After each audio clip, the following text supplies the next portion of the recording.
Assalamualaikum warahmatullahi wabarakatuh. Halo kawan, senang sekali saya Eko Setiawan kembali hadir dalam program yang memberikan banyak wawasan, banyak inspirasi, khususnya kaitannya tentang leadership skill.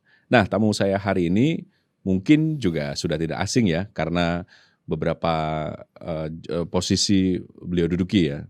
Di antaranya beliau juga ngurusi olahraga, bidang olahraga, ngurusi ekonomi, sebagai akademisi, terus juga ngurusi pangan, macam-macam latar belakang beliau ini.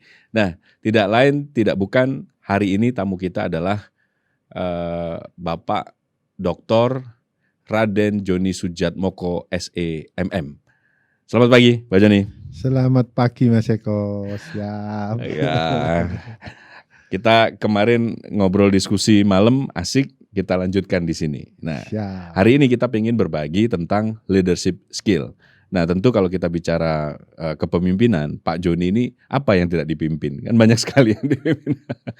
Jadi sekedar diketahui, kalau mungkin ada yang belum kenal, beliau adalah Ketua Asosiasi Gapembi. Ini asosiasi pengusaha yang bergerak di bidang gizi. Ya. Terus yang kedua, beliau juga Ketua KONI Kota Malang. Terus juga Direktur Utama Perum Jasa Yasa Kabupaten Malang. Ketua KONI Kota Malang, dan dulunya juga beliau orang pajak, pegawai pajak di pusat ya Pak ya? Iya. Di pusat ya. Dan sekarang beliau selain bergerak di bidang-bidang sosial, juga tetap sebagai praktisi atau pelaku bisnis. Bahkan beberapa waktu lalu kurang lebih ya sekitar tahun 2025 ya Bah ya, yang disertasinya lulus. Oh iya. Iya 2025 betul ya? 2025. 2025 barusan dapat gelar doktornya di Unmer. Nanti kita akan cerita-cerita terkait dengan profil beliau. Tapi sebelumnya, Bah, kalau misalnya posisi Anda itu kan sebagai seorang leader gitu.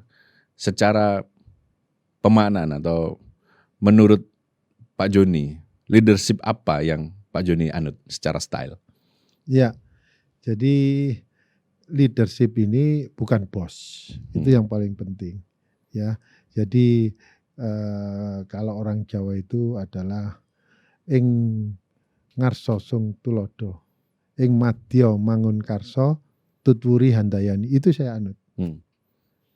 Bisa dijelaskan? Oh iya. Ya, di depan itu kita membangun bertanggung jawab ada di depan. Terus kemudian ketika di tengah kita ada bersama-sama sama yang kita pimpin, membangun kebersamaan. Ketika kita di belakang ini memberikan support kepada kelompok yang kita pimpin. Oke. Jadi kehadirannya itu ada di depan, di tengah, dan di belakang. Ya, jadi di depan jadi teladan, ya. Membersamai teman-teman. Ya. Kalau pas lagi di belakang juga dorong. Dorong untuk timnya jadi hebat. Ya, jadi hebat. Nah, dalam sebuah perusahaan, Pak Joni ini kan juga banyak menangani perusahaan. Kalau perusahaan yang Pak Joni sendiri pimpin, apa core value dari perusahaannya? Jadi, nilai-nilai. Kalau saya dengar ada 6 nilai. Bisa dijelaskan? Jadi yang pertama itu adalah persaudaraan. Jadi di dalam kelompok bisnis, kita di dalam berbisnis itu menganut persaudaraan. Jadi tidak ada yang mengganggu satu sama lain. Jadi konsepnya itu fastabihul khairat. Jadi kita bersama-sama untuk menjadi sebuah institusi yang bermanfaat kepada masyarakat. Itu persaudaraan. Ya. Nah, tentunya yang berikutnya adalah kejujuran, itu integritas. Jadi kalau integritas ini, kalau ada yang tidak berintegritas ini sangat mengganggu. Jadi kita harus mengawasi kawan sendiri. Nah itu tidak boleh ada. Lebih kepada nahi mungkar ya. Integritas itu diri masing-masing kita jangan sampai menjadi masalah kepada yang lain. Nah gitu ya. Nah yang berikutnya adalah disiplin dan bertanggung jawab. Nah disiplin ini juga menyangkut diri kita agar punya disiplin di dalam waktu, di dalam penyelesaian tugas, satu sama lain tidak memberatkan yang lainnya. Jadi punya tanggung jawab masing-masing. Lah kumpulan kelompok kumpulan sebuah manusia ketika punya disiplin dan tanggung jawab ini akan berjalan dengan baik kan gitu ya. Rasa itu harus ada. Ya. Terus kemudian yang berikutnya adalah belajar terus-menerus. Jadi masalah saya menempatkan kapasitas itu justru di nomor 4 ya. Nomor 1, 2, 3 itu tadi. Ini ya masalah kapasitas. Jadi kapasitas kapasitas basic ketika rekrutmen itu harus ada. Terus kemudian untuk berikutnya harus belajar terus-menerus menyesuaikan tentang kapasitas yang dibutuhkan oleh perusahaan. Begitu. Yang berikutnya adalah andapasor. Andapasor ini tidak songong ya. Jadi satu sama lain ini ya ini berkah. Itu Jadi harus unsur saling berkahnya. menghargai. Iya. Andapasor. Andapasor satu sama lain di dalam itu sehingga ketika kita ngumpul itu jadi happy. Nah, ketemunya di yang keenam adalah selalu bahagia. Jadi dengan selalu bahagia ini kan timbul rasa syukur yang kuat di dalam kebersamaan kita. Nah, ini yang menimbulkan jadi berkah ke depan. Itu core value perusahaan-perusahaan yang Pak Joni pimpin ya? Iya. Ada berapa perusahaan sekarang yang dipimpin? Iya, ada kali 7 ya. 7 perusahaan, luar biasa. Jadi saya ulang ya, yang pertama adalah persaudaraan. Persaudaraan. Yang kedua adalah jujur. Kejujuran. Yang ketiga adalah disiplin. Disiplin dan Yang bertanggung keempat, jawab. Ya, disiplin dan bertanggung jawab. Yang keempat adalah selalu belajar. Iya, belajar terus terus-menerus. Yang kelima andapasor. Andapasor. Yang keenam jangan lupa bahagia. Jangan lupa bahagia. Bahagia itu adalah output dari internal dan eksternal gitu ya. Semuanya. Itu diprotes, jangan lupa bahagia dirubah sama teman-teman dengan kalimat positif. Selalu bahagia. Selalu bahagia. Oke, intinya adalah dari 5 yang sudah kita kerjakan nanti bisa punya output selalu bahagia. Selalu bahagia. Kepemimpinan itu merupakan bakat atau bisa dilatih menurut Pak Joni? Dua-duanya. Ada bakat, ada bisa dilatih. Bisa diceritakan kalau dari pengalaman Pak Joni ini bakat atau ya, latihan? Dua-duanya. Jadi saya itu dari mulai SD sampai kuliah itu tidak pernah lepas jadi ketua kelas. Terus jadi ketua ya? Yang milih temen, kadang ada guru yang milih, kadang-kadang teman-teman yang milih. Gitu. Jadi ya nggak bisa menolak, dari kecil sudah diposisikan itu. Nah, sambil juga belajar. Dari waktu ke waktu saya selalu belajar. Jadi itu tadi ternyata ya ketemunya di 3 hal tadi, di depan, di tengah, dan di belakang. Itu esensi. Esensinya. Sejauh apa peran dari orang tua dalam proses mendidik leadership skill ini? Iya, kalau dari orang tua itu dasar yang diberikan. Bahwa jadi manusia itu kuncinya nomor 1 itu jangan pernah menjadi masalah. Ya, dimanapun kita berada itu jangan pernah menjadi masalah. Tapi sedapat mungkin jadi solusi walaupun kecil. Ya, kalau bisa besar.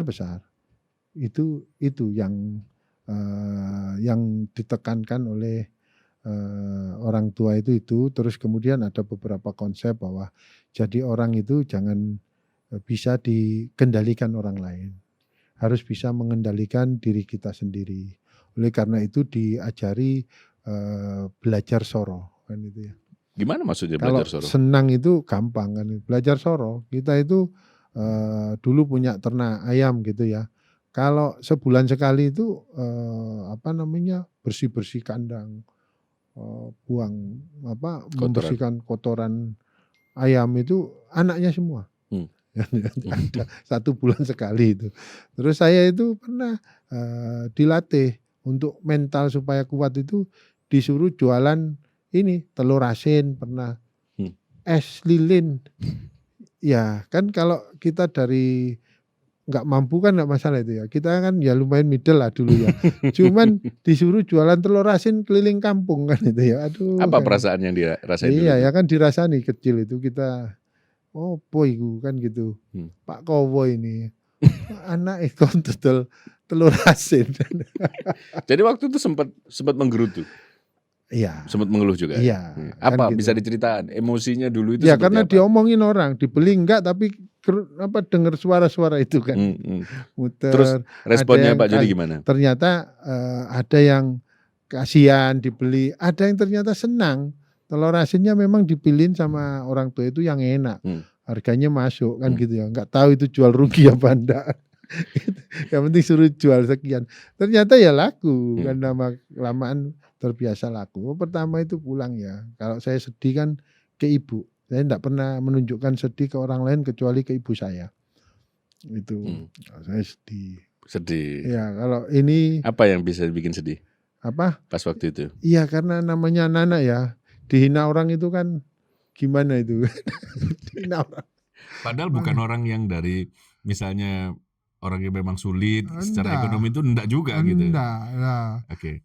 Terus ketika sekarang gitu, itu kan proses perenungan, meresapi pesan, meresapi penataan mental, pengajaran mental itu kan nggak gampang gitu. iya. Nah, ketika semakin ke sini, insight apa yang Pak Joni ambil dari value yang diberikan orang tua itu? Praktek. Itu penting. Jadi kalau cuman teori itu, karena kita manusia ya, bukan robot. Jadi mempelajari teori langsung bisa dilaksanakan kan itu. Ternyata kita manusia itu kan unsur kita kompleks, ada emosi di sana kan gitu ya. Ada ya itu unsur manusia ini kan kompleks ya. Jadi itulah yang membutuhkan praktek. Ya. Ketika untuk menata mental itu perlu praktek. Praktis itu penting. Jadi bukan hanya mengerti buang sampah pada tempatnya, tetapi mengerti how to do itu kan gitu ya. Bagaimana melaksanakan itu. Ya, sekarang ini kan era orang nyari SDM itu sulit, khususnya kalau kita ketemu Gen Z. Ini satu tantangan sendiri, PR tersendiri bagi HR yang sekarang lagi hire karyawan itu. Nah, bagaimana Pak Joni memadukan masing-masing generasi SDM ini gitu, dalam sebuah organisasi yang Anda pimpin? Mengorkestrasinya kan bagaimana? Termasuk juga ngadepin anak-anak Gen Z yang mereka nggak bisa agak ditegesin gitu. Kalau ditegesin jadi generasi mending aku nggak kerja karena di rumah dapat uang dari orang tua. Kayak gitu-gitu. Nah, seninya bagaimana? Ya, jadi yang Gen Z itu kita tantang mereka. Jadi kita challenge, kita kasih insight tentang hal yang sangat mendasar. Bagaimana tentang human. Jadi kita itu ada sesi itu ngumpul setiap bulan sekali sekarang itu. Ada sesi ngumpul tentang bicara dari hati ke hati. Bicara tentang, saya bawa keluas memang. Bagaimana tentang Indonesia ini. Siapa kita ini di Indonesia. Apa tanggung jawab kita sebagai orang Indonesia. Bagaimana kita diwarisi sebuah negeri surga ini. Bagaimana kita masih belum bisa terlalu berperan keluar, justru masih bergelut di dalam. Ya, saya bawa ke sana. Ya.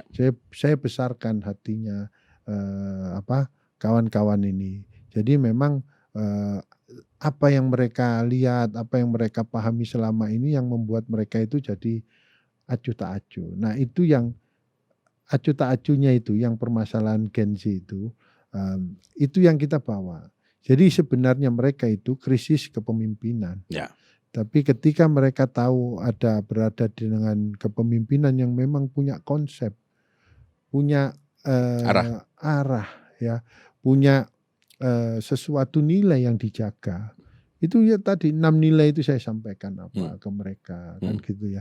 Nah, tentang bagaimana perusahaan ini supaya bermanfaat kepada lingkungan alam sekitar, kepada lingkungan manusia di sekitar, kepada lingkungan cuaca. Itu kita bahas. Jadi ketika ada makna di dalam berkumpul, mereka itu jadi bersemangat. Jadi untuk menghadapi teman-teman atau membersamai teman-teman Gen Z ini adalah memahami bahwa ada kegelisahan mereka, krisis kepemimpinan. Iya. Acuh tak acuhnya ini yang dibuat dimengertikan, ya, ibaratnya begitu. Nah, mumpung tadi ini menarik nih ya, konsep bisnisnya tidak hanya berbicara tentang profit, laba gitu. Tetapi ada konsep yang tadi kalau Pak Joni sebutkan adalah dibawa pada pemikiran skala besar, yaitu memikirkan kita sebagai bangsa harus berbuat apa. Nah, kalau sudah di sini, bagaimana Anda melihat Indonesia sekarang ini? Karena Pak Joni ini basicnya dari sisi ekonomi ya, kita boleh katakan pakar ekonomi juga karena beliau sudah doktor ekonomi ya. Anda melihat bagaimana Pak sekarang ini ekonomi Indonesia di kepemimpinan presiden yang sekarang? Ya, yang utama itu ada perpindahan dari yang lebih kepada kapitalis yang tidak cocok untuk Indonesia, digeser kepada ekonomi Pancasila, yang lebih kepada hampir inilah sosialis ya, tapi Pancasila itu ada nilai-nilai agama di sana, bukan sosialis pure. Digeser ke sana ini sama Pak Prabowo. Jadi ke sila kelima Pancasila dan pasal 33 Undang-Undang Dasar 45. Jadi yang dipikirkan itu lebih kepada seluruh ya keadilan sosial bagi seluruh rakyat Indonesia. Yang logonya padi dan kapas, padi itu makan, kapas itu nyandang. Orang untuk bisa makan, nyandang itu tentunya harus bekerja. Nah, negara concern untuk membuat bangsa Indonesia itu bekerja. Ya, kalau ngomong bangsa Indonesia bekerja ya perhatian utama negara ini adalah di 85% warga negara Indonesia itu ada di kalangan UMKM ya, usaha mikro, kecil dan menengah, omset dari 0 sampai 50 miliar berdasarkan Undang-Undang Nomor 20 tahun 2008. Nah, itu ada di sana 85%. 15%-nya itu adalah TNI, ASN, Polri, pegawai BUMN dan pegawai perusahaan-perusahaan besar. Itu hanya 15%. Nah, sekarang perhatian negara itu kepada yang 85% ini. Nah, itu sudah luar biasa kembali kepada konsep Indonesia yang benar. Nah, tentunya ini ada namanya perpindahan, ada penyesuaian ekosistem, di mana ekosistem yang lama itu kapitalis, ketika di bawah ada rasio Gini-nya luar biasa tinggi ya. Ketika di bawah ada mulai teriak digelontor dengan BLT. Yang dulu kan ini. Ya, nah itu begitu. Terus kemudian yang sekarang lebih kepada bekerja, bukan digelontor begitu, tapi bekerja, diarahkan yang bawah bekerja. Jadi contohnya terkait dengan swasembada pangan dan energi ya. Swasembada pangan dan energi ini hal mendasar yang diperlukan untuk kemandirian suatu bangsa. Ya, sekarang pertanyaannya cocok nggak Indonesia? Bisa nggak di swasembada pangan dan energi? Oh, ternyata dengan sumber daya alam yang ada, dengan musim yang hanya 2 musim ini sangat bisa. Nah, kalau sudah sangat bisa kita ngomong mau tidak kan gitu ya. Nah, untuk ngomong mau tidak itu terkait dengan manpower, terkait dengan SDM-nya. SDM-nya mau apa tidak. Nah, ketika SDM-nya mau apa tidak, tentunya harus ada kesejahteraan di situ. Pangan, petani harus sejahtera, peternak harus sejahtera. Lah level kesejahteraan itu yang seperti apa? Inilah yang dikonsep ulang. Jadi misalkan harga gabah yang sebelumnya hanya 5.000 untuk yang biasa, terus kemudian 5.500 untuk beras premium, untuk padi yang bagus. Nah, ini kan tidak sejahtera dengan itu kan. Tapi yang kan tidak sejahtera siapa? Bukannya kalau murah petani, untung. Petani yang melaksanakan. Karena kenapa? Karena menyesuaikan beras impor yang murah. Ya harga gabah maksimal segitu yang bisa diterima pasar. Akhirnya petani kan nggak sejahtera. Makanya anak-anak muda nggak mau bertani kan gitu. Nah, jadi nggak bisa mengarah ke swasembada pangan. Nah, kalau kayak gitu nggak bisa produksi ya. Nah, sekarang kan kita mau swasembada nih, tidak impor. Maka harus disesuaikan, dimulai dari harga gabah dinaikkan menjadi 6.500. Siapa yang melaksanakan? Bulog. Karena Bulog beri beras itu 6.500, maka swasta beli gabah lebih tinggi untuk beras-beras yang bagus lebih tinggi harganya. Nah, tentunya ada penyesuaian harga. Disinilah kenapa swasembada kok harga beras malah meningkat. Ya memang untuk supaya mau ini tadi di bawah. Kalau mau petani ini kan nggak bermain sosmed apa. Kalau mereka ditanya satu-satu turun ke bawah, happy sekarang. Para petani, para peternak happy semua. Nah, itu konsep itu. Jadi di bawah itu disesuaikan semua dulu harganya. Nah, disinilah ada penyesuaian, ada turbulensi dari ekosistem ekonomi makro Indonesia yang lama yang lebih kepada kapitalis kepada ekosistem ekonomi makro Indonesia yang Pancasila, ekonomi Pancasila, yang sila kelima dan sila pasal 33 Undang-Undang Dasar 45. Di situ masyarakat bawah bumi, harus air dan lain sebagainya dikelola oleh negara. jadi yang tadinya negara tidak campur tangan urusan ekonomi, sekarang campur tangan kenceng untuk urusan ekonomi karena mengurus mayoritas ini tadi. Kalau sudah besar dilepas, tidak diurusi karena sudah bagus. Tapi kalau masih mikro, kecil dan menengah diurusi sama negara, seperti itu. Anda melihatnya begitu berarti ya? Iya. Nah ini sudah tentunya nggak bisa simsalabim langsung jadi, tapi berprogresnya itu ada. Nah tentunya ada, karena ada turbulensi ini, ada pihak-pihak misalkan ASN, TNI, Polri, gajinya kok masih ini, tapi beras naik, enggak apa-apa, itu sementara temporary. Tahun depan negara ini sudah bisa kaya karena ada berbagai macam penataan kembali tata niaga sumber daya alam. Ya, nanti kita bahas itu toh.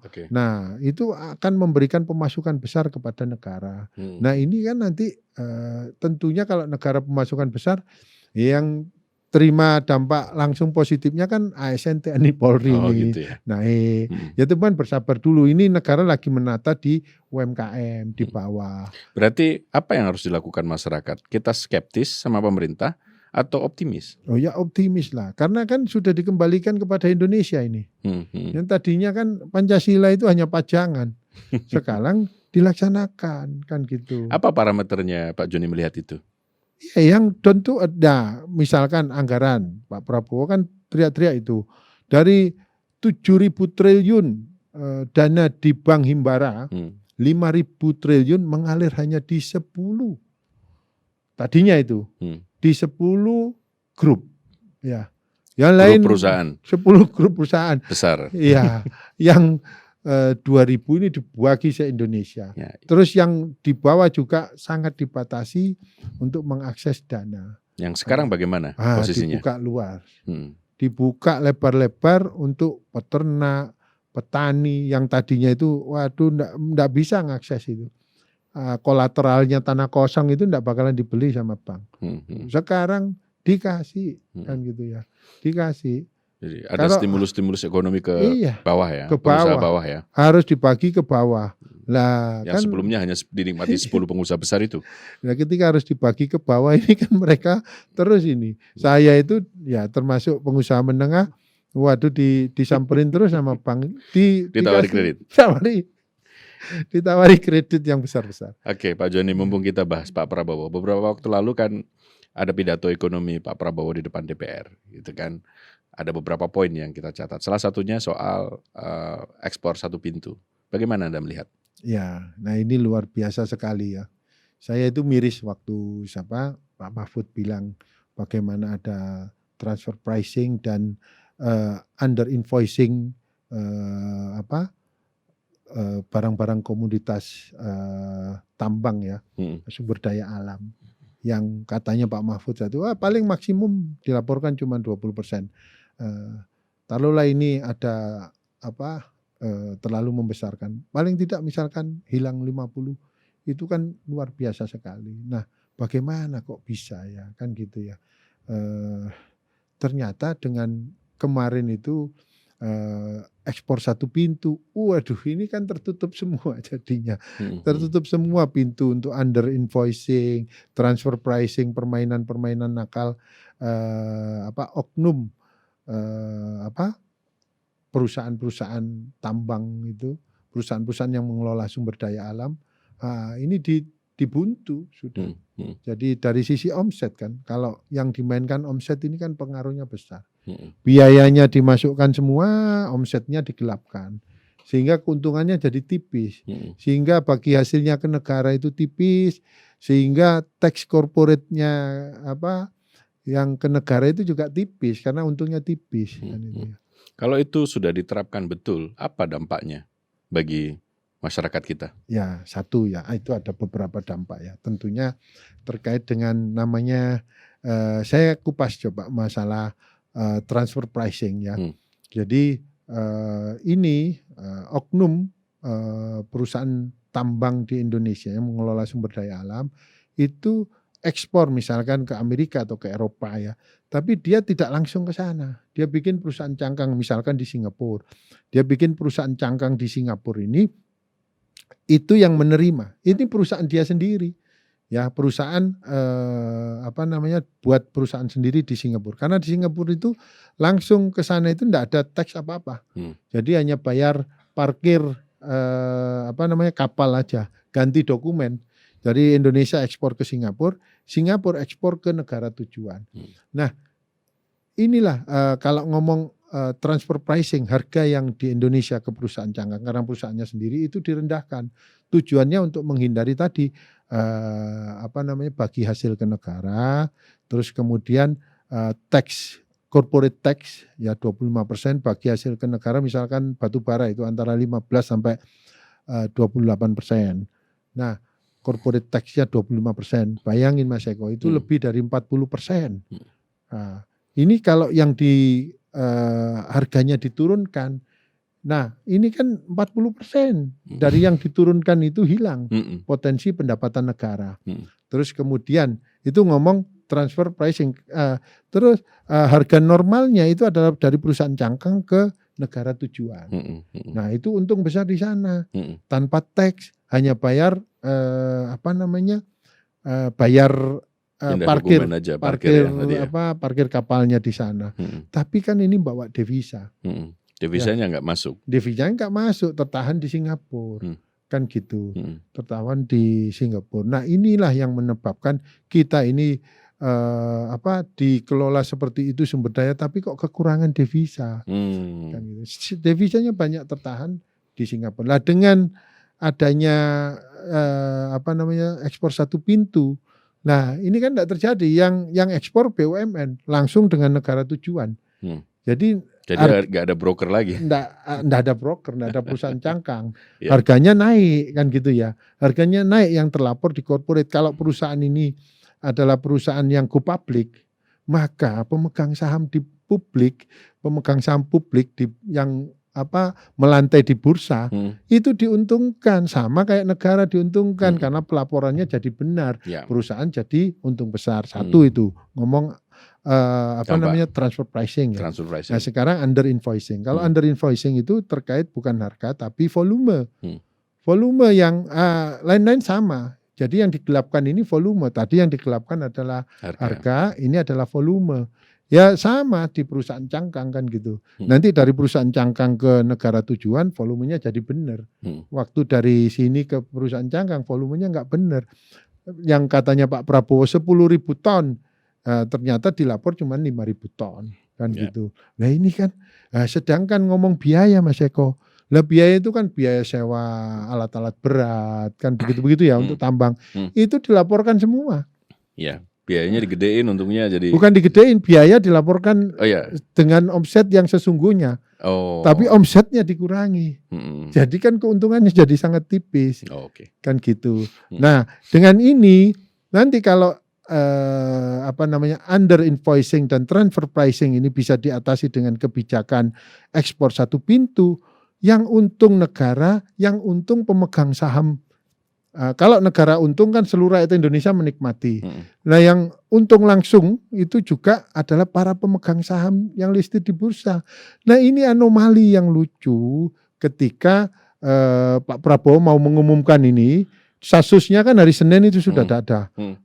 Saham anjlok. Turun. Kenapa itu? Dunia ini all time high kan gitu ya. Naik semua di Asia, di dunia naik bursa. Indonesia turun. Ya karena ada isu itu bahwa harga akan dikendalikan kan gitu ya. Terus kemudian, nah ini kan dikendalikan tinggi bukan dikendalikan rendah kan gitu. Jadi ada Pak Joni melihat ada salah paham. Salah paham dalam menarasikan itu. Iya. Padahal kalau dilihat dari ceritanya ada potensi yang melantai di bursa saham itu akan malah justru untung dengan diterapkan under invoicing sama dihindarkan dari under invoicing dan transfer pricing. gitu. Iya. Ini kok malah justru turun. Iya, lah kepentingan negara itu kan terbuka. Ya. Transparansi, apa adanya dilaporkan. Lah kepentingan pemegang saham kan sama. Harusnya kan seneng ketika negara ini harusnya respon positif itu di bursa. Nah, Senin Mas Eko, itu baru isu. Selasa, kenceng itu turunnya indeks. Rabu pas Pak Prabowo ngomong, turun. Kamis turun. Jumat itu turun. Turun sesi 1, turun tajam, sesi 2 baru kembali. Mungkin Indonesia sudah mulai sadar. Mudah-mudahan pemahaman seperti ini segera menyebar di Indonesia, segera menyebar di bursa. Jadi harapannya ke depan harusnya dengan ada pengumuman Pak Prabowo yang seperti itu, bursa itu menuju ke 10.000 IHSG-nya. Artinya ini malah justru berita bagus ya, Berita optimis ya bagus bagi yang investasi saham. Nah itulah peran media itu kan diperlukan. Ya. Ini kan kenapa disuskan salah ya tentunya yang dirugikan adalah para pemegang saham pengendali ya yang nakal. Oknum ini tadi yang dirugikan. Tapi yang diuntungkan kan justru masyarakat luas yang memegang saham perusahaan-perusahaan di bursa itu. Artinya nanti kalau kita mau beli saham apa ini? Saham-saham tambang beli aja naik semua itu. Berapa lama? Loh, ini kan pada turun ini sudah hancur-hancuran Indonesia. Waktunya beli berarti ini ya? Waktunya beli. Kalau nyari untung 20% sebulan, ambil aja saham tambang jadi itu. Oke, menarik sekali. Kan misunderstanding ini kan enggak bertahan lama.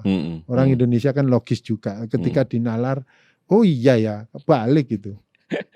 Oke Pak, kita ngopi dulu Pak. Oh siap. Ini kopi produk dari Pak Joni. Jadi kopi Sulaiman yang diproduksi dari NK Cafe. Jadi kalau kita minum itu rasanya tanpa gula ini. Luar biasa. Namanya kopi Sulaiman, kayak kopi raja. Jadi kalau kita minum itu, dia nggak ada pahitnya, agak sedikit asam tapi nge-mixnya itu enak. Dan yang paling penting adalah ketika kita misalnya perut kosong, meminumnya itu nggak bikin asam lambung. Jadi santai aja. Ya Pak Joni menarik. Berarti kalau kita pelaku pemegang saham, apa yang mestinya harus dilakukan dengan kebijakan pidato atau mendengar pidato Pak Prabowo? Ya, jadi ya harusnya ambil semua tabungan masukkan ke sana. Biar asing keluar enggak masalah. Jadi memang Indonesia ini ya kita itu masih sangat tergantung dengan dana asing di bursa kita. Indonesia itu baru 8.500.000 orang yang bermain di bursa ya. Itu menguasai akhir tahun 2025 kemarin datanya itu 51% ya nilai saham itu dimiliki oleh WNI. 49% itu dimiliki oleh asing. Artinya 49% ini punya peluang untuk keluar ya? Nah, ya kemarin ini kan keluar. Kemarin itu keluar ya? Kita diajar keluar dia. Turun semua. Jadi wajar aja karena ada proporsi yang hampir 50-50 gitu. Iya. Nah kalau kayak di Korea Selatan itu kan jauh lebih miskin dari Indonesia waktu perang saudara tahun 76 itu. Hancur-hancuran mereka. Ya, miskin sekali, makan ngantri dan lain-lain. Sekarang itu Korea Selatan demikian majunya ya. Di atasnya Eropa bahkan. Itu 90% warga Korea Selatan dewasa bermain saham. Kalau Amerika dari keseluruhan warganya, jumlah penduduknya 60% bermain di bursa. Indonesia 3%.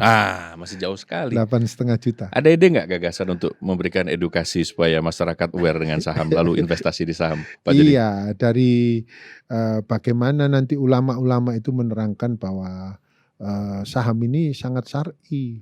Kenapa sangat syar'i? Nah ini kan diawasi sama pemerintah nih, apalagi omset sudah diawasi pemerintah. Kalau biaya sudah itu oleh Direktorat Jenderal Pajak diawasi. Supaya tidak ada penambahan biaya karena pajak berkepentingan. Nah sekarang omset lebih sudah diawasi betul dengan ekspor satu pintu, otomatis omsetnya ini kan terawasi. Nah itu jadi lebih fair ketika mau masuk bursa 3 tahun harus diaudit, Terus ketika sudah masuk bursa, laporan keuangan itu mesti 3 bulan sekali. Dan itu dipublish sehingga pemegang saham itu bisa menganalisis. Nah, ini sangat syar'i. Kalau kerjasama sama saudara, kadang kan ya sama teman itu ngomong di depan baik, ternyata di belakang hancur kan gitu.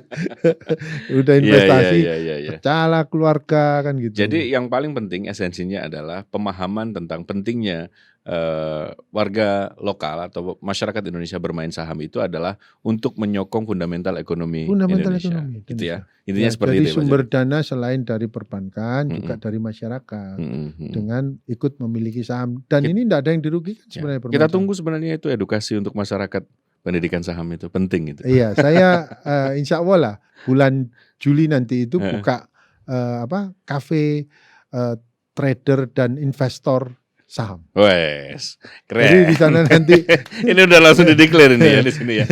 Nanti ada pembahasan di sana. Betul. Pak Joni, akhir-akhir ini kan banyak sekali problematika atau poin-poin yang menjadi sorotan khususnya terkait kebijakan pemerintah terhadap sektor ekonomi. Nah, salah satunya kemarin kan ributnya soal dolar naik sampai di angka terakhir 17.500 ya. Nah, itu sebenarnya apa yang terjadi kalau menurut pengamatan dari Pak Joni? Ya, itu sih biasa aja. Kalau kita ngomong kenaikan itu kan bukan ngomong angka ya, tapi ngomong persentase. Ya, kalau ngomong dari Pak Prabowo masuk itu kan di angka 16.000 ya sekian. Nah, menjadi 17.007 itu kan naik hanya 10-11%. Artinya kenaikannya sangat pelan itu kan, bertahap naik memang. Nah, kenapa demikian ya? Memang Pak Prabowo ini kan bikin kebijakan yang merubah dari kapitalis kepada Pancasila. Ini ada turbulensinya sangat kuat. Ada pihak asing yang kurang happy atas itu ya, dana-dana ditarik. Ya. Tapi ini temporary kan gitu. Beda dipersamakan dengan 98 ya jauh beda. 98 itu dari mulai 2.700 menjadi 18.000, 560% lebih. Hampir 600% naiknya.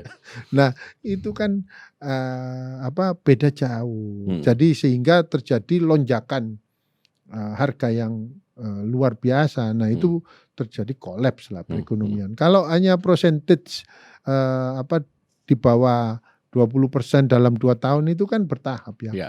Tapi nanti ini itu kan karena permintaan dan supply demand saja itu ya. Nah, ini nanti dengan kebijakan satu pintu ekspor kan cadangan devisanya jadi banyak. Karena BUMN yang mengekspor pasti kembali ke Indonesia langsung hasil penjualannya kan. Nah, diparkir di luar.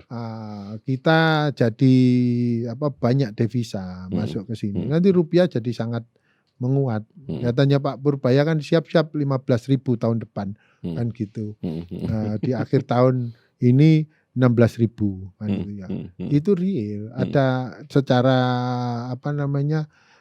makroekonomi sangat memungkinkan. Karena kebijakan ini kan diberlakukan 1 Juni. Ya. Itu nanti mengalir itu devisa. Oke, beberapa waktu lalu mumpung ngomong Pak Purbaya sekalian kita tanyakan ya. Pertumbuhan ekonomi yang disampaikan datanya Pak Purbaya itu real atau enggak real? Oh, yang 5,61 ya. Itu ya sangat real. Triwulan pertama 5,61 itu sangat real yang disampaikan Pak Purbaya. Cuman orang ini kan kadang pingin meminorkan. Yang dibahas belanja pemerintah. Kan ada peningkatan itu sampai 20% lebih dibandingkan year to year ya dari tahun kemarin. Lah ini kan kecerdasan saya bilang. Duitnya ada. Jadi pemerintah belanja di depan. Belanja di depan kan ya belanja di depan ini akan memberikan multiplier effect yang lebih besar. Kalau belanja di akhir tahun kan multiplier efeknya kecil. Nah, ini belanja di depan, multiplier efek atas pertumbuhan ekonomi jadi lebih besar. Saat itu 5,61 nanti di belakang jadi lebih besar lagi karena digelontor dana itu digelontor ke masyarakat itu dari awal tahun. Nah, ternyata kan penerimaan pajak naik kan gitu. Kemarin ini penerimaan pajak naik sehingga pas dihitung 4 bulan sampai dengan akhir April Nah, ternyata kan defisit ini yang tadinya 0,9% kan itu selama 3 bulan, ini ketika 4 bulan dihitung kembali, cuman selama 4 bulan ini baru 0,61%, 0,64%. Tidak ada 1%. Iya, jadi kalau ngomong 4 bulan dikalikan 6 kali 3 ya, kan cuman enggak ada 2% kan. Tidak ada 2%. Padahal batasan defisit itu kan 3% dari produk domestik bruto.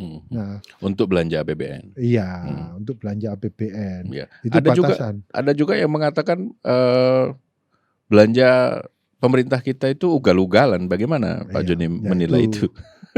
Kurang pikiran ya. Ugal-ugalan nggak sih?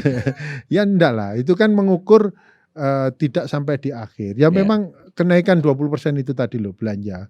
Yang sampai dengan akhir Maret ini dianggap ugal-ugalan. Kan gitu. Nah, sehingga defisitnya 0,9%. Kalau itu 3 bulan 0,9. Kalau dikalikan 4, nah kan ketemunya lebih dari 3% jadinya 3,6 nanti kan gitu loh. Nah ini kan tidak tabayun ya. Tanya kenapa keburu-buru memberikan analisis kan gitu ya. Kalau tabayun kan, nah ini kan jadi malu sendiri ketika dibuka sama Pak Pur kemarin akhir April, ternyata defisitnya turun kan gitu ya. Jadi cuman karena defisitnya jadi cuman 0,64%. Nah ini kalau dikalikan 3 kan sudah 4 bulan. Nah jadinya cuman nggak sampai 2%. Gitu. Artinya apa yang salah dari situ? Jadi ya sudut pandang ya. Kemarin itu ya nggak bisa begitu, analisisnya kan nggak bisa 0,9 langsung dikalikan. Kan pemerintah tentunya menjagalah 3% itu karena undang-undang Mas Eko. Kalau dilanggar itu melanggar undang-undang negara ini, pemerintah. Nah, jadi itu hanya strategi untuk belanja di depan. Belanja di depan supaya pasar ini lebih bergerak. Gitu. Kalau pertumbuhannya real, sangat real, hitungannya jelas. Gitu. Cuman kemarin itu apa sih yang bisa direndahkan analisa? Oh, yang kita analisa belanja pemerintahnya. Padahal itu suatu kecerdasan. Kan gitu ya. Belanja pemerintah di depan itu kecerdasan Mas Eko. Duitnya sudah ada kok yang dibelanjakan. Iya, kenapa ditahan? Kan kalau digelontorkan di depan, duit ini kan dibawa di masyarakat kan tidak berhenti. Ada multiplier effect. Nah, multiplier effect-nya akan lebih besar.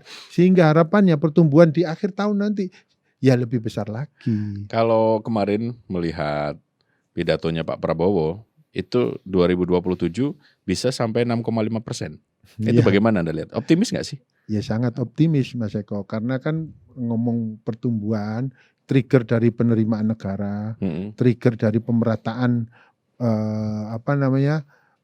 pembangunan ekonomi di kalangan bawah yang menyentuh 85% ini disentuh. Ini kan masyarakat luas yang disentuh Mas Eko. Dengan adanya terus program-program yang memang menyebar di bawah seperti Koperasi Merah Putih, MBG. Ini kan ekonomi berputar di bawah. Terus kemudian insentif-insentif bunga untuk peternak ayam, untuk petani. Jadi ini menggerakkan ekonomi dari 85% masyarakat di bawah. Apakah yang di atas tidak disentuh? Disentuh. Disentuhnya ya ini penyelesaian terhadap masalah transfer pricing, under invoicing. Ini kan di kalangan atas ini. Ya di kalangan atas juga diluruskan. Di kalangan bawah dibasahin. Kan gitu ya. Pelarian modal dari kalangan atas di stop. Kan gitu. Loh ini atas bawah ada pergerakan ekonomi yang luar biasa Mas Eko. Jadi kalau 6,5% itu kecil kalau tahun depan loh ya. Tahun depan. Saya berani bertaruh sama Pak Prabowo. Saya ini 6,8 saya. Oh gitu ya. 6,8 ya. Nanti kalau tidak nyampe 6,8 Pak Prabowo saya kasih 1 rumah itu. Rumah saya. Kasihkan ke saya aja rumahnya. Oke, menarik ya. Jadi kalau pemimpin, leader melihat cara pandang leader ini juga ada seninya juga ya. Gitu. Jadi kita kembali ke ekonomi lagi nih, masih kaitannya sama ekonomi. Jadi masyarakat harus apa? Apa yang ingin disampaikan Pak Joni untuk masyarakat terkait dengan semua kebijakan-kebijakan negara ini terhadap sektor ekonomi? Yang saya sampaikan pertama ya, tolong masyarakat yang terjadi perubahan ekonomi yang baik pada dirinya, ngomong dong. Kayak saya ini ngomong terus di status-status WA saya ngomong kan gitu. Kalau butuh bahan untuk diomong, cari dong bahan kepada orang-orang yang memang sudah memperoleh kemanfaatan. Kan masih belum semua, tapi yang sudah dapat ngomong dong kan gitu satu. Terus negara ini kan lagi diserang. Hal yang satu yang saya kritisi dari negara ini, media, Mas Eko. Media ini adalah pilar pilar keempat demokrasi. Negara harus hadir dong di situ. Ya itu biaya promosi lah. Kemana? Jangan di pusat aja. Program Pak Prabowo ini kan ke bawah. Maka media-media di bawah itu diurus dong. Jangan diserahkan ke pemerintah daerah, tapi diawasin. Bahwa media-media di bawah ini diurus. Sehingga media di bawah ini tidak dikondisikan oleh ya yang dibilang asing tadi. Jadi jangan hanya influencer yang di hire ya. Ya inilah media-media mainstream, media-media resmi di daerah. Semuanya ikut ada perhatian lah dari pemerintah. Jadi ini bicara soal kemandirian dan independensi ya. Ini tentu berbeda gitu. Nah, tapi kaitan yang disampaikan Pak Joni ini tentang perhatian pemerintah terhadap media, khususnya dari sisi keberlangsungan supaya tetap bisa memberitakan yang berimbang, yang sehat. Ya. Gitu ya kira-kira. Iya. Jadi ada peran besar media ya yang membuat narasi jadi kabur gitu. Loh iya Mas Eko, karena kan media ini kan bukan hanya lebih banyak posisi sosialnya daripada bisnisnya. Betul. Jangan diposisikan bisnis pure, jadi diposisikan supaya mandiri sendiri. Enggak lah, karena fungsi sosialnya kan besar, maka kehadiran negara harus ada di situ. Oke. Jadi itu ya, ini kaitan sama narasi yang memang kadang belum sepenuhnya paham, narasi juga harus di-clearkan. Tapi POV itu juga bisa disuarakan gitu dari sisi manapun ya. Ya Pak Joni, kembali ke leadership skill. Kalau tadi memang ada banyak perubahan yang terjadi, banyak kebijakan-kebijakan yang dilakukan oleh Presiden, harapannya memang ke depan jadi lebih baik gitu. Sekarang kita kembali ke Pak Joni sendiri. Nah, dalam proses leadership skill itu siapa saja yang punya pengaruh untuk menjadi supporting system sehingga Pak Joni bisa memimpin dengan clear dan sehat. Sehat itu pikir dan banyak hal. Kan kalau nggak sehat pikir nggak mungkin kita bisa ngomong menyoroti sampai ke soal sosial negara. Siapa sosok-sosok yang menurut Pak Joni itu menginfluence gaya kepemimpinan Pak Joni? Oke, ya orang tua ya nomor satu. Bapak saya itu pejuang. Jadi bapak saya itu kan trip. Waktu kecil itu sering kali saya itu main-main ke Surabaya nonton kebun binatang di Wonokromo itu dibilangnya apa? Nangkunu lho leh. Momo. Kayak saya manggilnya kan Momo. Romo kan pelat waktu kecil cadel jadi Momo. Jadi nangkunu lho leh Momo. Saya ingat betul itu sampai di golf Yani Golf di Surabaya. Bukit Darmo. Oh, ya. Di situ, Momo di situ bertahan waktu 10 November. Nah, itu cerita nancep itu ya.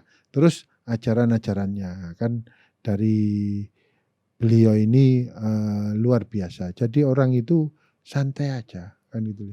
Ya harus kuat soro supaya tidak dikendalikan orang lain. Supaya kita itu mampu untuk tidak menjadi masalah, tapi menjadi solusi sekecil apapun yang kita mampu. Itu aja dari orang tua. Nah dari sana terus kemudian selalu fokus serius. Jadi hidup ini bukan untuk dinikmati, tapi kita ada tugas. Tugas yang harus kita laksanakan di dunia ini. Nah yang dinikmati apa kan saya tanya. Oh yang dinikmati itu tugas itu. Itu nikmati ketika berkumpul, kan menjalankan tugas di dunia ini tidak bisa sendiri, harus berkoloni untuk bisa menang. Kalau masih sendiri tidak akan bisa menang. Makanya benar aja tidak cukup, tapi juga harus ada kesabaran. Kesabaran itu membangun koloni. Nah itu yang disampaikan oleh orang tua. Nah membangun koloni itu tidak boleh memaksakan pemikiran sendiri. Jadi harus pemikiran bersama, kan gitu. Itu yang makronya itu harus benar. Jadi Indonesia ini kekurangan makro. Nah makro ini harapannya dari para tokoh, para ulama itu makro yang mesti disampaikan. Nah saya itu ini sedikit ya, saya senang dengan Sujiwo Tejo, ada Hindu Ortodok itu bahwa kasta itu dibagi menjadi 4 itu, kasta itu ada Sudra, Waisya, Ksatria dan Brahmana. Itu bukan hanya status sosial, tetapi adalah pola pikir. Pola pikir. Di mana Sudra itu memikirkan diri sendiri, Waisya itu memikirkan keluarga dan golongannya, kalau Ksatria itu memikirkan masyarakat luas, negara, itu Ksatria. Kalau Brahmana itu memikirkan bagaimana keseimbangan bisa terjadi secara menyeluruh kepada kebaikan, kan gitu. Nah, ini harusnya di sana. Jadi Ksatria itu harus ada di para pemimpin. Ksatria. Jadi yang kita ada di mana aja, di sekecil makronya harus dapat.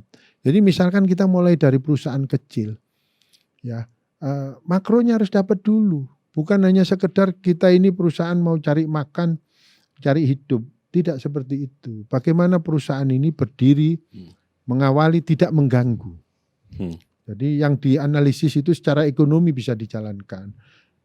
Secara lingkungan kita tidak mengganggu, bahkan menjadikan baik. Lingkungan alam. Terus secara lingkungan manusia, masyarakat sekitar, itu di mana bumi dipijak, di situ langit dijunjung. Jadi jangan menjadi masalah dengan warga sekitar ketika kita berbisnis. Terus yang keempat itu adalah jangan mengganggu cuaca. Nah ini pola pikir bagaimana perusahaan itu bisa berjalan dengan baik. Ini saya dapatkan dari belajar ya, kalau itu ya. Kalau dari manusia ya, dari ibu saya itu yang penting itu jadi orang baik.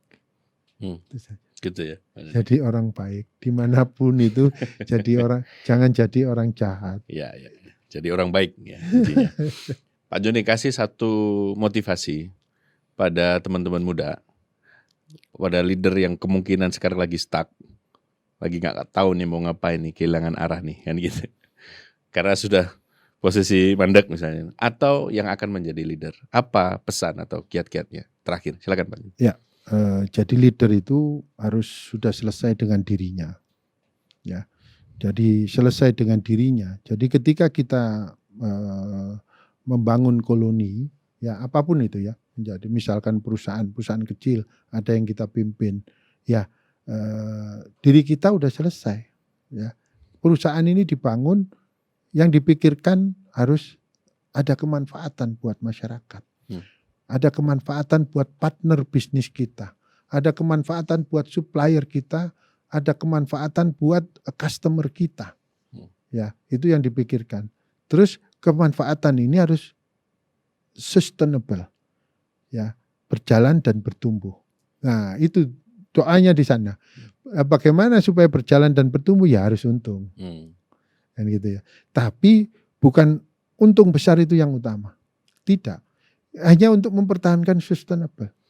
Nah yang begitu, karena berbisnis ini ikhtiar itu hanya, bagi saya ya, ikhtiar itu hanya 1%. 99% itu adalah ridho Allah. Sepakat. Ya, itu. Jadi, tapi kalau 1% ini tidak ada, jadi. Ya bagaimana datangnya ridho Allah. Nah itu. Jadi 1% itu sudah menjada-wajada. Iya, nah 1% inilah yang makanya tenang kita. Nggak ada ketakutan apapun. Karena apa? Kenapa nggak takut? Nah, kita sudah selesai dengan diri kita. Terus kemudian Mas Eko, dihitung matang, fokus, dipahami betul, hitung-hitungannya. Oh ya ini untung. Kalau sudah dihitung semua variabel sudah masuk, ya jangan ragu lagi. Diikuti dengan doa, ya 4 hal tadi itu sudah dipenuhi, sudah diikuti dengan doa dan kesungguhan. Itu terus membangun tim yang visi misinya sama. Ada sebuah perbincangan yang menarik ketika saya berbincang dengan Pak Joni. Mempertimbangkan itu adalah sesuatu yang paling buruk. Itu gimana maksudnya? Jadi ketika kita melangkah, yang kita persiapkan adalah kemungkinan terburuk itu kita siap menghadapi. Kalau kemungkinan terburuknya kita belum siap menghadapi, jangan jalan. Oke. Kalau kemungkinan terburuknya kita siap menghadapi, sudah jalan. Kan gitu ya. Oke. Jadi kita tidak meraung-raung di belakang ketika kemungkinan terburuk itu terjadi. Tapi ya enjoy aja gitu. Pak Joni, terima kasih sudah mampir di Studio City Guide hari ini. Banyak sekali yang kita obrolkan, banyak insight yang kita dapatkan. Semoga nanti kita bisa ketemu lagi dalam topik-topik bahasan yang lain. Sehat selalu Pak Joni. Sehat selalu Mas Eko, terima kasih. Ya baik, terima kasih Pak Joni. Nah, kawan City Guide, demikian tadi yang kita sudah banyak obrolkan, banyak value, termasuk kita juga sudah melihat POV dari seorang pebisnis, pakar ekonomi, terus juga pemimpin beberapa perusahaan, baik daerah maupun juga swasta. Banyaklah beliau sudah bergerak ya, termasuk juga pernah berkarir di pajak gitu. Artinya pemahaman ekonomi skala makro itu sudah cukup untuk memberikan wawasan kepada masyarakat ya. Terlepas dari ada POV apapun, POV kita hari ini patut juga untuk disimak supaya lebih objektif dalam kita menilai.